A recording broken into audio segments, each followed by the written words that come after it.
ask for the lease draft. It's typically written by the landlord's attorney. We're continuing to negotiate at this point. Nothing's set in stone. They will send you what they would like the lease to look like. Most people that are not represented will read it over and go, okay, fine, I guess this is a promulgated form. And they're not. There are no promulgated commercial real estate forms. You can negotiate all the different points. And what we do, and I recommend you do this as well, is read the lease to see if it's balanced. One example would be a default clause, let's say. They say that you have 5 days to cure an event of default. Okay, what do they get? Well, if they have an event of default, the lease may be worded in such a way that you have to give them written notice, not only to the landlord, but to their mortgage holder, their lien holder, and they have 30 days to cure. And if at any time during that 30-day period they start the cure process, then they're not in default. Well, that doesn't seem fair. It doesn't seem balanced. Why wouldn't you get the same type of cure period that the landlord gets? So maybe you both get 30 days to cure. If it's an event of default that's a monetary event of default, then that could be a little bit different. If your rent's due on the 1st and you got it, it's late on the 5th, they shouldn't have to send you a notice. But again, you're going to want to discuss that with your real estate attorney before you sign the lease, because they're the ones you're going to call if there's ever an issue. Either you get sued or you have to sue the landlord. You're going to call your attorney. There are hidden issues.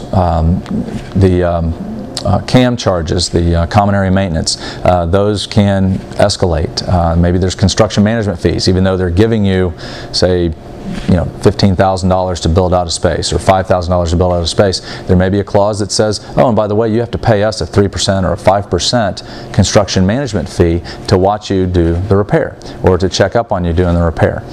Well, we try to negotiate those out. You shouldn't have to pay a construction management fee if they're giving you money to build out their space. Percentage rent in a retail establishment, you may end up having to pay what's called percentage rent, which means that if your sales for a month or a year go over a natural break point, then you end up having to pay the landlord even more money because your business was successful. They'll say it's because they attracted more clients to your business and that's why you're so successful. And of course our stance would be, no, we're bringing clients in for everyone else too. We shouldn't have to pay percentage rent. There are landlords out there that will be very adamant about that, and some will negotiate, some will not. Taxes, you want to make sure that they are fighting the taxes, they're protesting taxes to keep the rates down. Normally the larger players in your center or in your office, the larger clients are going to fight that battle for you, and you get the benefit of whatever reductions come around. And it's in the landlord's best interest to reduce it because people will vote with their feet. If the taxes go unchecked and your operating expenses go through the roof because of taxes, then people just won't renew, and landlords will be hurting. So they understand that they have to try to control that. Co-op marketing fees. There's a lot of different things that go on with retail space that we can get into.